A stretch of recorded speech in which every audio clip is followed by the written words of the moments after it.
Alright, what up, people? It is 11:15, 11:16, and I woke up like 30 minutes ago. No, an hour ago. Like at 10 something. It's pretty late actually. But I want to make this video, and it's titled Men Don't Actually Want Children. And the title is deceiving because we do.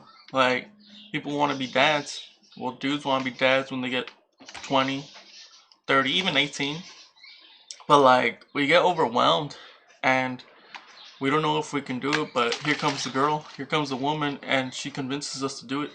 So, um, when we're gonna have a family, like have a baby, like start a family and have a baby, even before the baby is born, we have to do preparation, and that preparation, um, like I wrote resources down, is resources.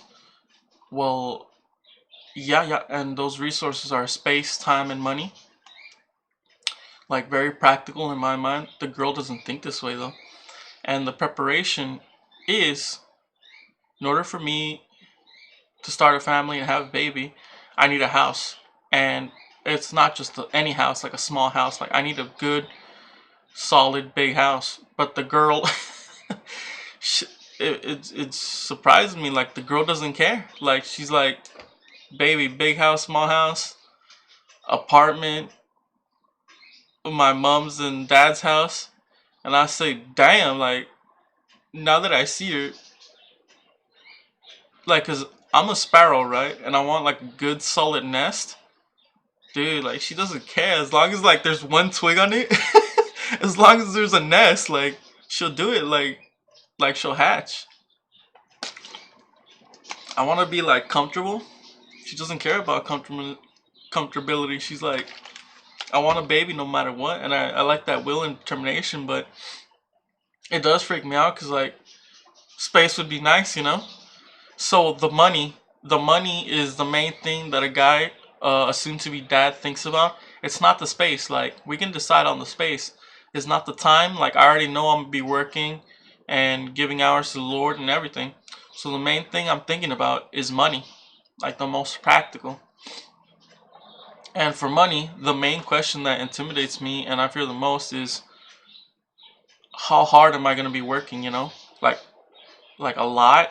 Do I have to get a second job? Don't tell me I have to get a third job.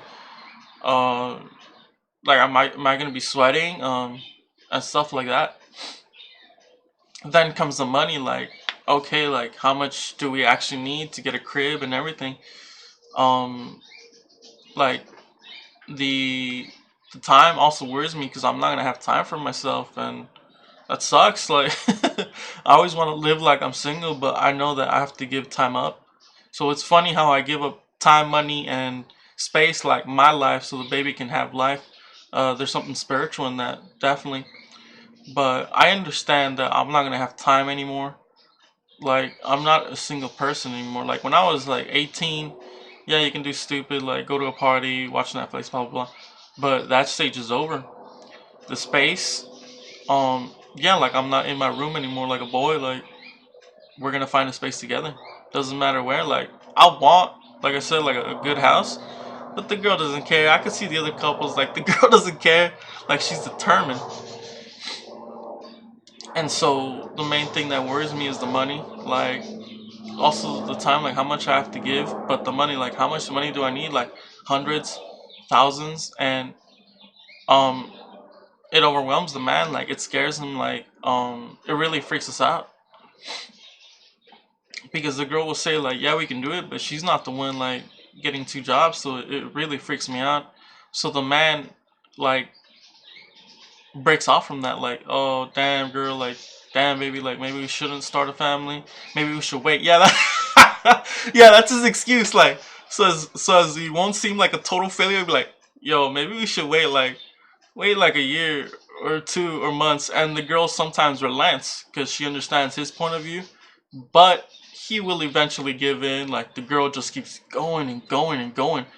Yo, my kind will eventually give in. Like doesn't matter, like a year or two, like we'll give in because we do want it. It's just like how much like am I gonna give?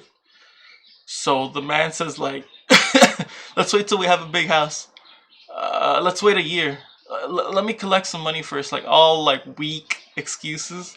And so the woman comes in and she actually convinces him to start the baby. So I made this video because the man is too afraid to actually do it. So it's actually the woman that made us, because she started like the initiation, she started the space, not the money, but she did her charisma, Jedi mind tricks.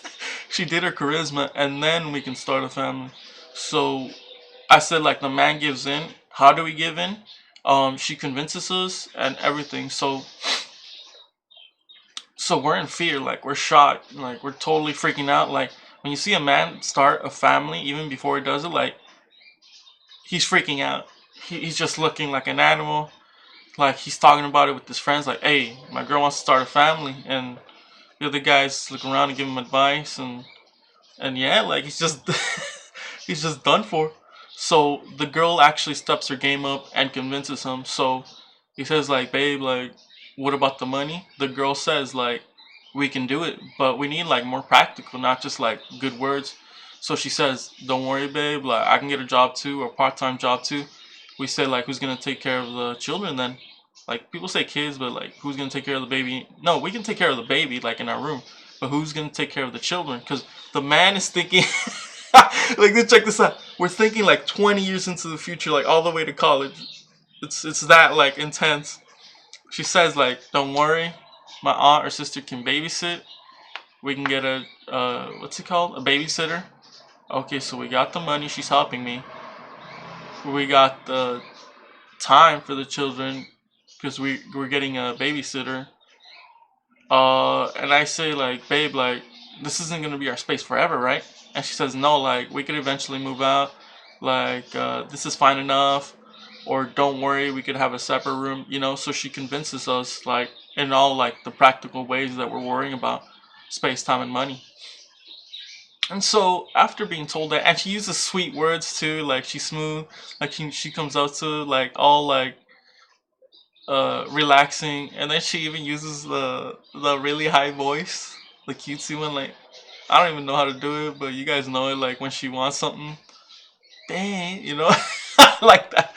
So we eventually give in because it's like she calms our fears, and then it happens. But the last part is the actual sex. I don't want to say the F word because this is like nice, but the actual sex. And I've heard couples, and they'll even tell you like they won't tell you anything, but they'll tell you like the one thing they always say is like we're trying, like we're actually trying. So what that means is that they're not thinking of pleasure anymore, because when you have a girl, like you basically have sex whenever you want, like I want some sex, you know, relax, have some pleasure. But no, this sex is not for pleasure anymore. Like it is, but that's not the main purpose anymore, so it's not as enjoyable, but it's necessary. So like we're actually doing it a lot more. We're doing it any time of day, anytime, like just as long as we do it, like day, night, midnight, early morning. And I know couples, and I know myself, so they'll be trying like every day, twice a day, every week. Yeah, but the only thing they'll tell you is like we're really trying. So they're actually putting a lot more work, a lot more sex, and yeah, and then the baby is born, and we can do it, the family. And I wrote here effort. Yeah, that's the effort for like actually doing it. So yeah, the man like eventually will commit. Like we're kind of like indifferent, so we eventually will be like, yeah, you're right. Yeah, so let's do it. And in the future, we'll think of the woman's intelligence, like, oh man, she was right, huh? Like she's the wise one. She was smart. Like, oh yeah, she was definitely right. Like this is a good thing. But at that moment in time when we start one, um, it's chaos. It's it's a hurricane in our minds. It's a storm in our minds. But through the women's charisma, like we actually commit to it. So yeah, we are only here because a woman planned it beforehand and because of her charisma. Because it was, if it was just left to men, there wouldn't be that many of us. Like honestly, like we'd be overthinking. We wouldn't be able to do it. We'd be we'd be like fearful. So yeah, you're we're only here because the woman convinced the man like nicely in her charisma. So if you look at your uncles, like, yeah, like their mothers and their mothers convinced their fathers. I've heard like other cousins and friends, like, yeah, that's what happens. And I already know myself, I know other guys, they're already like freaking out. So I know it was the girl that convinced them. So yeah, the women's charisma actually made us, like, no, the man's commitment and the love too. But first of all, to get the train rolling, which is very important, and you could even say it's the main thing, the women's charisma and conversation skills actually made us before even anything started. I know that sounds funny, but that's actually the way it is, because the practicality is very fearful. So she calms the fear, and then we can get started.